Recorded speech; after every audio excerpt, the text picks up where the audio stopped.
The million dollar question: how do entrepreneurs transition from self-employed to owning a business that turns a profit? My name is Chris Waters, and this podcast has the million dollar answer. Welcome to CEO Secrets.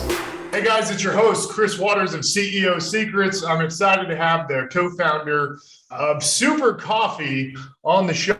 Just to tell you guys a little bit about Jimmy, the co-founder of Super Coffee. He founded it with his two brothers. His brother Jordan wanted to create a healthy drink that didn't have all the sugar typically found in drinks like Monster Energy or Red Bull. And he's a collegiate athlete, and so is Jimmy, who's on the show today, former collegiate athlete and wide receiver.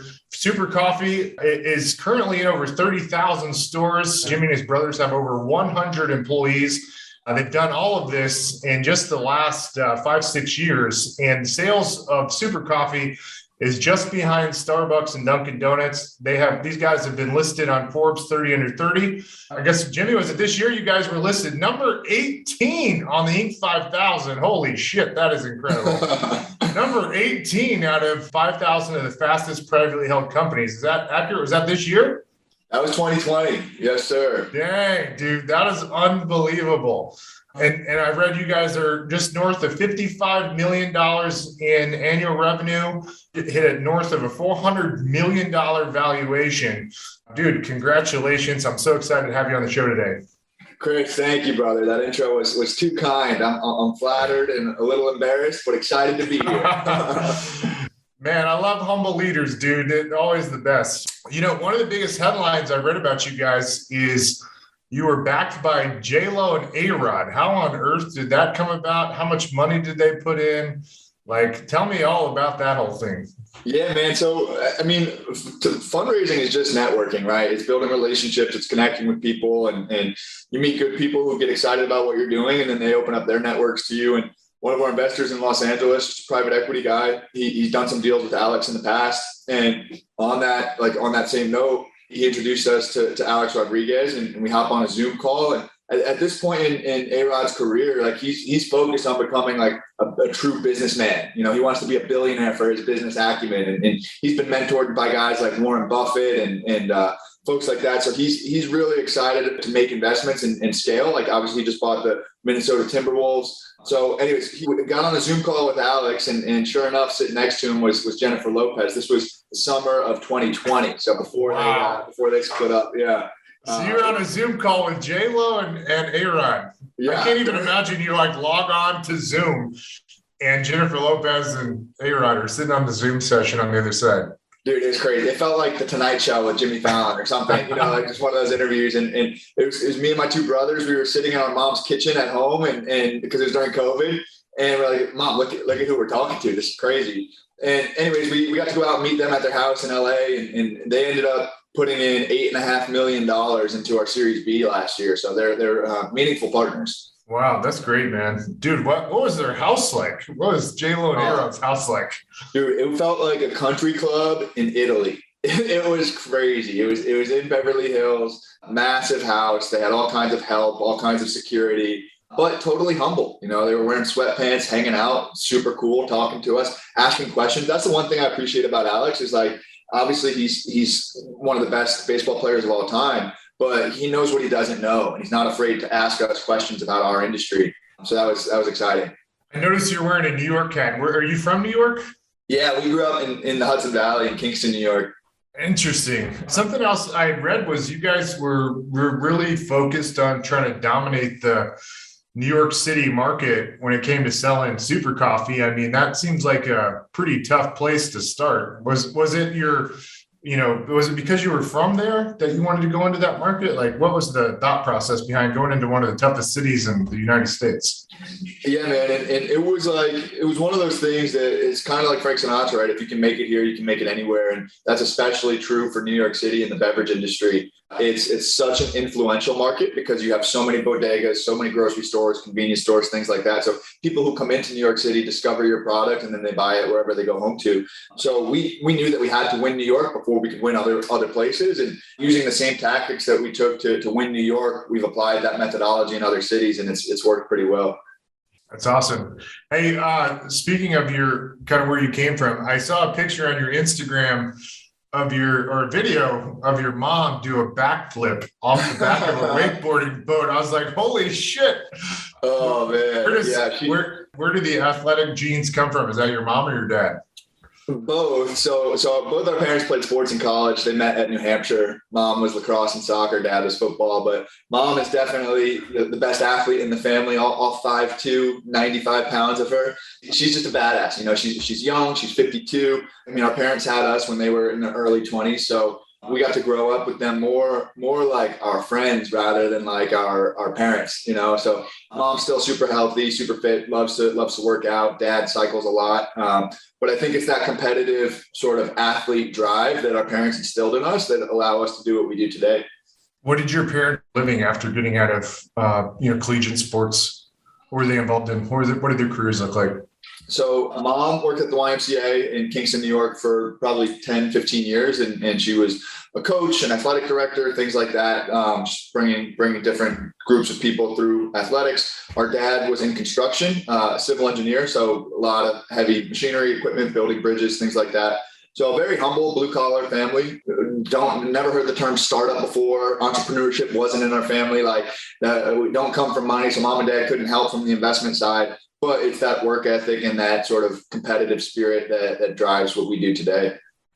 I mean, just, given everything you've just shared, I mean, how did you guys even begin to network in the private equity VC world? Like, where did you start? For somebody listening to this that doesn't come from a family with a lot of money and a big network, like what would you encourage them to do to, try to go out and get big players and influencers involved in their business? For sure, man. For sure. It's a good question. So I would say, we've done it a bit unconventionally. And I think the lesson there is the right way is the way that works. Don't subscribe yourself to some expectation of like, oh, this is how people raise money, so I have to do it that way too. For us, like I said, we didn't have a relationship with any investors. We didn't have a network of wealthy people. So what we did, we created our own luck to a certain extent. Like we'd be in grocery stores every day in the beginning, pouring samples. And my brother Jake went to Georgetown, so we started down in DC, and we were pouring samples out of Whole Foods in DC. Jake was wearing his Georgetown polo, and a Georgetown alum walked by and said, "Hey, I love the story, love what you guys are working on. How can I be helpful?" And it turns out he was a lawyer in DC, and he had several wealthy clients. And before long, we were pitching his clients, and they invested $500,000 into the business, and we took that money to grow, and that opened up new networks and new channels for us to access for future capital too. How did you guys get the money just to develop the product, from a branding and packaging? How did you bootstrap that component of the business when you're trying to get it off the ground? Yeah. So a funny story and then a really cool story that I'm proud of. So funny story is the summer before we started Super Coffee, Jake and his girlfriend at the time went zip lining. Jake's my middle brother. They went zip lining in upstate New York, and the zip line broke, and Jake ended up crashing into the landing pad. Thankfully, he wasn't that hurt, but he was banged up, sprained his ankle, had to get some stitches. So he got $15,000 in a settlement from the mountain, and we used that money to start the business. And then from there, once we bought some bottles and labels and started selling, our Aunt Sandy and her partner Sauce invested $30,000 into Super Coffee. So that $30,000, we just closed our Series C a couple of weeks ago. It's August 2021. I just closed our Series C at a $500 million valuation. We're giving Aunt Sandy and Sauce $4 million for their $30,000 investment. Wow, that is amazing. That is awesome. Yeah, dude, we're pumped. So on the topic of we were talking about influencers a minute ago. You've had some pretty incredible mentors along the way. I read that Seth Goldman, founder of Honesty and Beyond Meat, worked with you guys. How did you get hooked up with him? Another networking related question there. And, what were some of the kind of tactical things you took away from what he recommended you guys do to grow? Totally. So we knew Honesty and Honesty as a success story in the beverage industry. Seth started in his basement in Bethesda, Maryland in 1998, sold to Coca-Cola in 2011 for a couple $100 million. And so, Seth was our idol in the industry.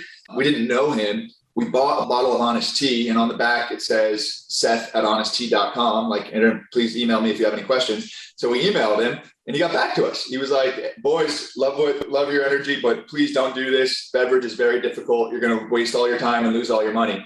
He's like, but if you're serious, read my book. I wrote a book about this. It's called Mission in a Bottle. Read my book and then come talk to me.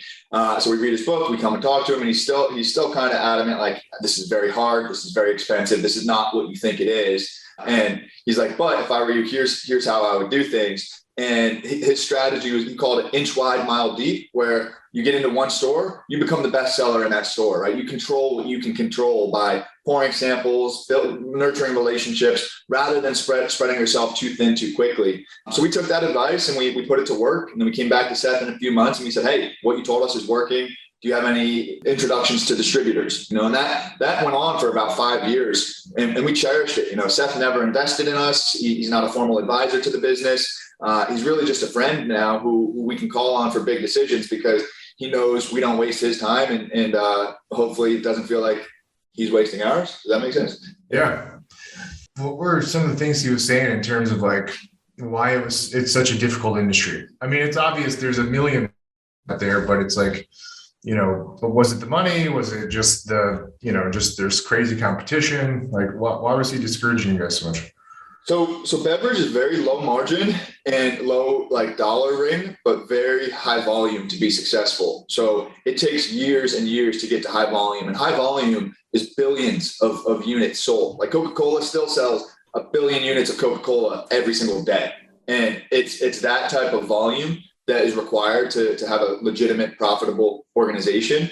For us, I mean, we make barely 50 cents on every bottle we sell, so we'd have to sell 1 billion bottles to make $500 million to cover the rest of the costs of running the company, the office, the employees, the marketing. So today we're still not profitable, and we've raised over $180 million over the last 5 years to fuel that growth. So Seth was just basically warning us about all of that. He's like, it's tough to make money because Coke and Pepsi own the factories, they own the trucks, they have the network to scale. You guys don't. You have to build all that. So something interesting is there's a great book out there called 0 to 1 by Peter Thiel. Have you read that book? Yeah, Jordan's a Peter Thiel fellow.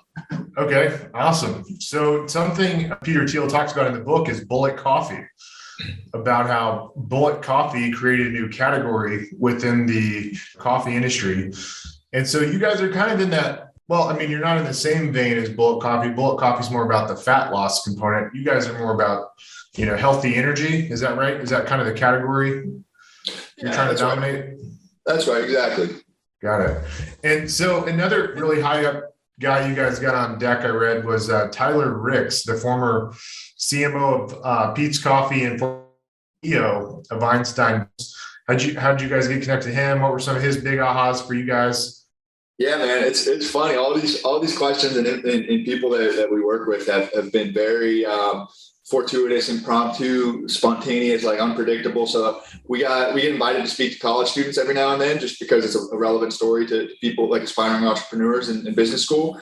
And back in 2018, Jordan spoke at the University of Buffalo to a bunch of business school kids, and one of them, the story resonated so much with one of the students that they were like, hey, I met this guy, Tyler Ricks. Sounds like he could be pretty helpful to you all. You guys should meet. And naturally, we got connected to Tyler, who's become one of our closest investors, advisors, mentors. He's probably been the single biggest impact on how we approach the beverage industry. And that all came from Jordan showing up and talking to some college kids. Like on the marketing side, what are some of the hacks to help accelerate growth? Like, are you doing influencer marketing, getting brand ambassadors on Instagram? Like, what are some of those tactical things really helping drive sales? Yeah. So when I think of hack, I think of like an unlock, right? Like a silver bullet, something that helps expedite scale. But really, hack is more like taking a hatchet and like hacking the shit out of a tree, because we have not found a silver bullet yet. Like it's very still grassroots. We pour samples at grocery stores. We run ads on Facebook. We send product to influencers. We have a pretty strong email and SMS marketing campaign, but nothing out of the ordinary and nothing that moves the needle that dramatically by itself. It's this entire ecosystem, this full omni-channel ecosystem, right? People who buy our products online also buy it in stores. People who find our products in stores then go and buy it online. Have you guys tested doing any kind of affiliate revenue model with influencers on Instagram? Yeah, and so it works really well for some brands. I think typically apparel I've seen, and like protein powders, things that are higher basket size, higher order value. Yeah. And one thing too with influencers, it's funny, they all shy away from this. They're like, yeah, well, it's not like he's like.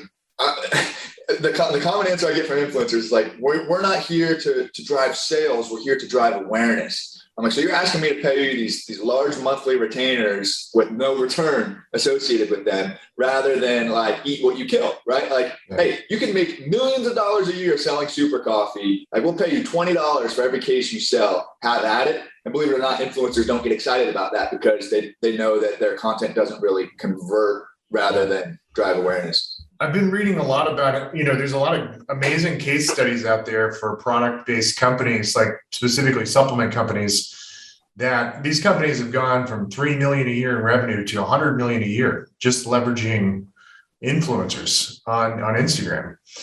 And as I've kind of gone down that rabbit hole, it actually sounds like the more efficient way to go is to get influencers that have smaller audiences with more loyal followers versus people that just, try to rack up hundreds of thousands of people. Have you guys split tested like different types of influencers, like ones that only have 10,000 to 20,000 followers versus, call it 500,000? Yeah. And that intuition is definitely right. Like J-Lo posted about us. She's got 150 million followers on Instagram, posted drinking super coffee. We saw nothing, not a blip in traffic, not no way. Nothing. Oh my God. Yeah. That is demoralizing. I know. I mean, I'm sure it was good for brand awareness, but also she has a pretty big international audience too. But anyways, like that, she could charge $500,000 for that post if she wanted to. That's the fastest way for a startup to lose money. And then versus like one of our boys from the New York City fitness scene who's got 100,000 followers, he posts, we see a spike in everything. So you're right. I think it's people who can relate rather than people like J-Lo to most folks is a goddess, right? She's not a human being. So I think there's that. It's not as relatable as somebody we see walking down the street. Dude, that may be the biggest nugget you drop on this show is you literally had J-Lo post about it and you didn't see sales skyrocket. Oh, dude, don't tell her that. She's going to sue us. What about, it makes sense though. Like she's in the music and like lifestyle and all that kind of stuff. And it makes sense if you leveraged a sports type, influencer, you're going to have more sales through that type of person than somebody in lifestyle. So what about A-Rod? Like I think I saw on your Instagram, A-Rod, he did he talking about you, any kind of boost from sales there? Yeah, I mean, it all helps. J-Lo certainly helps. And I say influencers influence other influencers, right? People who follow J-Lo are people who want to be in the know. They want to make investments. They want to be with cool brands. So J-Lo has certainly helped us from a fundraising perspective, from a brand equity perspective, from like, hey, we've sort of arrived to that next level. And that is, you can make the argument that's more valuable than direct response revenue driving, right? Yeah. And A-Rod, I think A-Rod is probably more like J-Lo than he is like the 100,000 follower fitness person, but he's certainly more active. What J-Lo was, given her stardom, she was like a drop, like a one-time thing, like a New York minute, right? People see it and then forget really quickly. A-Rod has made super coffee a part of his lifestyle. So he is truly posting about it, drinking it. It's on his story. He's bringing it to Sunday Night Baseball. And that has a material effect on consumer confidence over time. You were mentioning earlier about how when you guys started in New York, you were just like you were consistently giving. Is it really that simple to just like, focus on one store, be there regularly, giving out samples? Is it really that simple to like get a product going? Yeah. It's simple. It's just, I don't want to say simple, but it's a lot of freaking work. Dude, it's super simple. Like exactly what you just described. That's the whole business plan. I'm not kidding. The trouble is you have to do it every day for 7 years, very few people have that persistence or that grittiness to sort of hang in there and keep showing up, especially in New York. The day you don't show up to a bodega in New York City, is the day you lose your shelf space to the brand that does show up. And the day you do something, you don't do something you tell somebody you're going to do, is the day you lose trust with that account forever. And I mean, that's what makes this business so difficult to scale, is like, there's nothing where you like set it and forget it. It's not like you get into Whole Foods and then all of a sudden your business is going to bloom. It's like you get into Whole Foods and that's when your work begins, but the work is simply just stocking the shelves, fighting for space, educating customers. And it's never ending. You got to keep doing that. You like reflect back on the last 7 years. What moments have had some of the biggest breakthroughs for you guys? A couple things. I mean, we went on Shark Tank in 2018, and that was a cool arrival moment for the brand. That was our first, like at that time, the brand was mainly just distributed in the Mid-Atlantic and the Northeast. It was exclusively distributed in the Mid-Atlantic and the Northeast. And that was our first foray into national expansion. So that sort of set the table for us to scale into the Southeast and Texas and Chicago and the West Coast. So I think Shark Tank was a big moment. And then also in 2018, our product used to be sweetened with agave and maple syrup. Only had 7 grams of sugar, like maybe 120 calories. So compared to the rest of the set, it was still very healthy. But we made the pretty innovative move to go 100% sugar-free and 70 calories per bottle. That was a game changer for us. And that sort of unlocked our key differentiators today. And it was a monk fruit? Is that what reduced the sugar count? Yeah, so we were sweetened with monk fruit, which is an all-natural sweetener from Southeast Asia, plants. It's kind of like stevia without that bitter aftertaste. How did you guys find out about that? Man, my brother Jordan is such a tinkerer. Like if there was something out there, he was trying it. And we started with stevia. We actually, the product that we brought on Shark Tank was sweetened with stevia. And Barbara Corcoran, I'll never forget this because I thought this was the last day of our business. She took her pen and she scraped her tongue on national television. She's like, "Boys, I love you guys, but I can't get this nasty flavor out of my mouth." I was like, "Oh shit, we are done." And so thankfully after that, I mean, we had the new formula already on the way, and we just showed up and kept showing up. So I did an endorsement deal with Barbara Corcoran back in 2013, 14. Yeah. And when I met her at the production set to film a commercial, she was like, she's probably one of the most like vulgar and outrageous people I've ever met. Was she like that with you guys, or was she more chill around the other sharks? Yeah, it's funny. I mean, because they all play, they sort of lean into their personas, and there's no bonding with the sharks. Like what you see on TV is like the extent of our interaction. Granted, we were in front of the sharks for over an hour, but it was all live pitch that was being recorded. It wasn't like we got to meet them before the show, we got to debrief with them after. It was once that we were in the tank, we were in the tank. So like it was game faced, and she was very flirtatious. She sort of leans into that role of like older cougar type woman, and we loved it. We were eating it up. She was making us blush. What was the tactic to get on the show? Was it you emailing them, calling them? What were you doing to get on Shark Tank? Again, man, coming back to this theme of create your own luck. So we filmed Shark Tank 18 months after we started Super Coffee, and for those first 18 months, every customer we'd meet would be like, "Oh, boys, this is such a cute story. Y'all should go on Shark Tank." And I looked into it, 40,000 companies apply every season for 100 spots. And I'm like, wow, we're not filling out a 100-page application for these. Like that's a lottery ticket. We don't want to do that. Yeah. And then that Easter of 2017, so it was like April, I saw on LinkedIn a second-degree connection commented on some third-degree connection saying, "Hey, I just met this producer on Shark Tank. He's looking for applicants. Do you know anybody?" So I slid in there. I DM'd this guy who I didn't even know. I was like, "Hey, would love to learn more." The next day I was on the phone with this producer. He's like, "Guys, love your story. We'll put your application on the top of the list." And then a month later, we were flying out to LA to film. Wow. That's awesome. How do you and your brothers divide up roles? Like what are y'all's, each of you guys, like what's y'all's role and responsibilities in the company?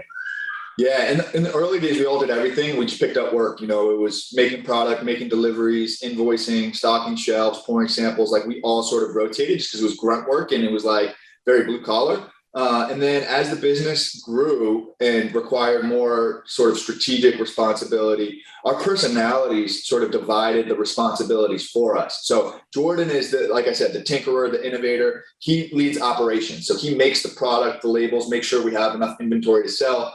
Jake is the happy-go-lucky, life of the party sales guy. You know, he can sell ice to an Eskimo. And I'm more of like the networker, investor relations type dude. And those three things, like we needed cash to run the business. So I focused on that. We needed to sell a ton of coffee. So Jake focused on that. We needed to make a ton of coffee so Jake could sell it. So Jordan focused on that. And those were the three things that we were good at. None of us were good at finance or accounting. So like we figured that shit out later. We hired people smarter than us to handle it. Yeah. That's cool, man. So how did you get down to Austin, Texas? You're from New York. Like, how'd you and then you didn't go to college down here. Like, what brought you to Austin? So Austin had this weird buzz around it. You know, the last couple of years, it's had this allure for a bunch of CPG founders, a bunch of startups, a lot of energy down here in the middle of the country. It's always warm. It's a very active town. So from a personal lifestyle perspective, like I was stoked to get down here. And we just opened a new manufacturing facility just up the road in Temple, Texas. So for us, like this was something that we wanted to do for a while now. And then we finally pulled the trigger and towards the end of 2020. Speaking of, you said you have a manufacturing facility in Temple. Yeah. What do you guys outsource and what do you keep in house? Like you have over 100 employees. Sounds like you got a lot of people out in the field doing samples and stuff. Like, you know, what are those 100 employees able to do? And is there anything you outsource? Yeah. So we're very asset light. So when I say our manufacturing facility, it's a contract manufacturer. Basically, they make a ton of other products and we pay them to make ours.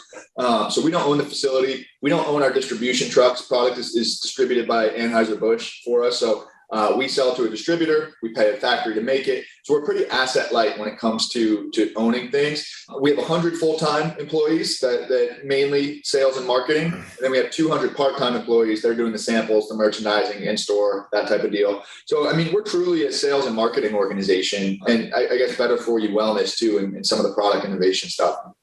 What's like the end goal for Super Coffee look like? Is it go public? Is it, just what's the big, hairy, audacious goal for you guys?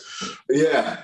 So we just raised $100 million Series C, and that should fuel our growth for the next 3 years and get us to some pretty unique milestones. At which point we'll have those options available to us. We will determine if it's the best path to go public or sell to a strategic. And the goal in either of those two outcomes is to make this as ubiquitous as possible, right? We want this to be a global brand that lasts far after we're done with it. So we'll put the company in a position to be successful probably within the next 3 to 5 years. I mean, you and your brothers have got to be thinking when y'all meet up for the holidays or whatever, hanging out. Like, man, I ain't quitting until we each get $1 billion. Like, what's that? Like, what is that conversation look like between you guys? Yeah, no, I mean, well, one, we're super grateful, right? We get to do this with our two best friends, Jake and Jordan, our family. There's so much love involved and just gratitude all the time. But at the same time, we're building our dreams with other people's money. So even though we're still in charge and we control 3 out of 5 board seats, we own a fraction of the equity of the business. And we recognize these learnings, this growth wouldn't have been possible without that. Don't get me wrong, it will still be a life-changing outcome for the 3 of us. But today, we're still kind of paycheck to paycheck. It's not like we have cash in the bank. We run this big company. We're not profitable. And I think for us, it's hey, we learned so much at Super Coffee. Let's finish the job here. Let's continue to learn and elevate our game as leaders and executives. And then whatever we do next, we can probably fund it ourselves. We'll have all the lessons and relationships and contacts that we made during this adventure to really go on and build something special a bit more efficiently with our own capital. What are those, when you guys think about that, what's next after Super Coffee, what does that look like? Have you guys kind of thought through what the next product or business would be? Yeah, I mean, not in a lot of detail, but general conversations it needs to be higher average order value, higher gross margin, something like supplements, probably something lighter to ship. And so probably a direct to consumer model where we mainly sell online. Today, we're 80% retail, 20% online.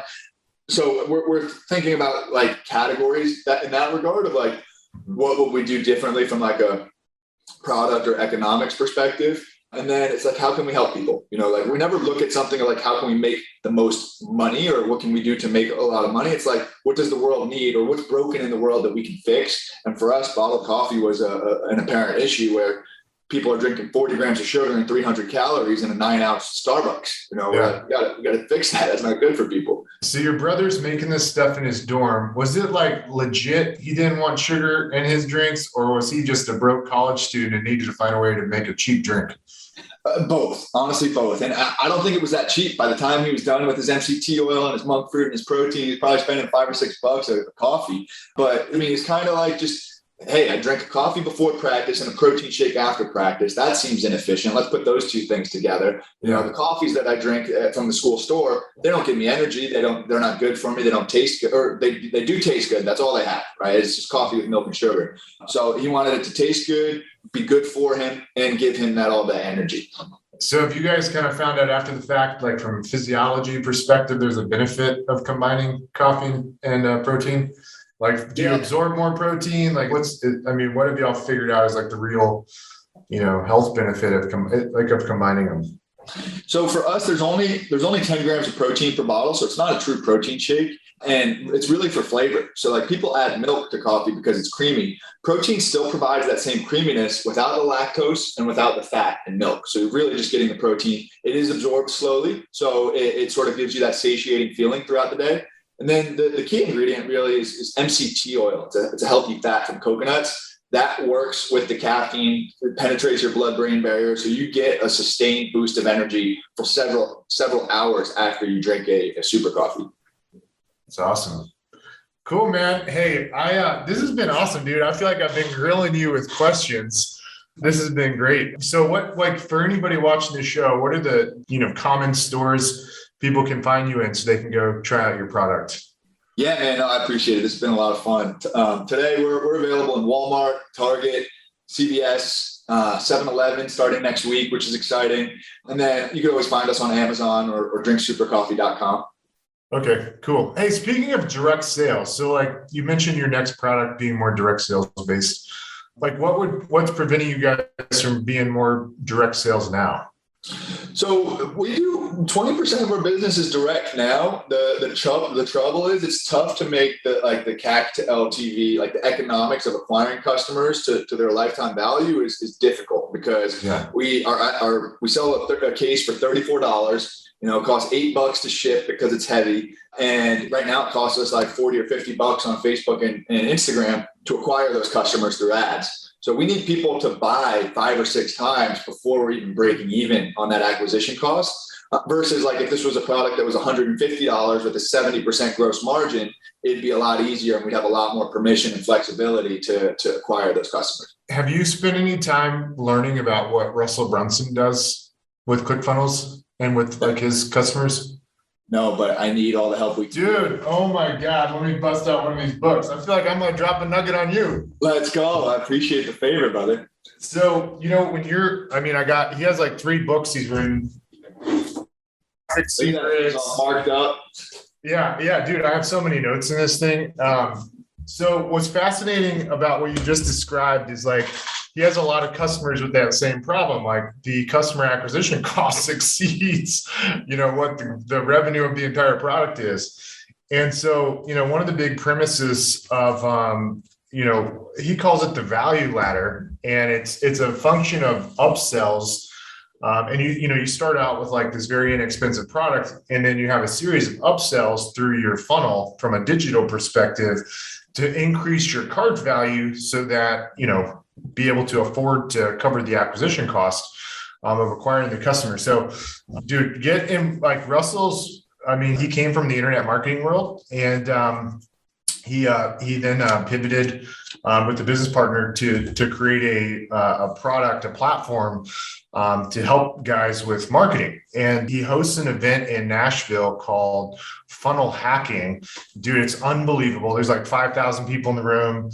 He's got, you got read his books, Expert Secrets, Traffic Secrets, read all about Russell Brunson. It's funny. He did he went on the 10X, stage with Grant Cardone.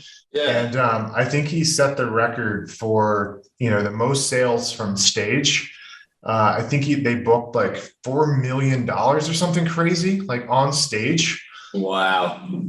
So he talks about that process, what they did to prepare to make it happen. And man, he's just like one of the most interesting and like smart dudes like I've listened and read about. So I'd highly encourage you guys to look into what Russell Brunson's doing and just like understand his value ladder, because there might be some opportunities for you guys to use the, and I'm just shooting out the dark here, use Super Coffee as, that entry level product in the value ladder, and then have higher level price products so you can have a systematic way of acquiring customers without losing money. Right. Dude, I love it. I mean, like I said, we're looking for all the help and guidance we can get. So I'm going to check him out for sure. And I'm sure there's some good podcasts out there. Any podcasts that you'd recommend about Russell? So Russell has a podcast, dude, his books, you'll read this in one night. I mean, like, you can't put it down. Yeah. I mean, it's unbelievable. It's a game changer. Like if you want to try to figure out how to sell more product online and direct, and you have that issue of, your product, is $30 and you got to subtract all these expenses, and then you can't afford to acquire a customer because of the revenue per product sale. Dude, you got to dive into what Russell's doing. I mean, this guy's surrounded by like, Tony Robbins and like Robert Kiyosaki and like, he's up there. I think ClickFunnels was valued at like somewhere over $1 billion. They didn't take the offer. He bootstrapped the business. He has no investors, no VC. Just a really unbelievable story. Super humble, super nice guy. But yeah, read his books. He's got a great podcast. And funnel hacking in Nashville. You got to go check it out. It's unbelievable. There's 5,000 people in this room, and they have different entrepreneurs come on stage and, share, things that help them grow. And, there are people doing 30, 40, 50, 60, 70, $100 million or more in sales on stage talking. It's unbelievable. Dude, I'd love to see that. I appreciate the recommendation. Thank you. Well, hey, Jimmy, thanks so much for being on the show today. Guys, go pick yourself up a Super Coffee. I've actually bought them. It's funny, I had no idea you were connected to them, but super cool, man. Thanks so much for being on the show. Guys, be sure to hit that subscribe button and go hit up. Sounds like a Super Coffee will be in 7-Eleven here any day. Let's go. Chris, thank you, brother. This was great. Yeah, thanks, dude. Bye, everybody.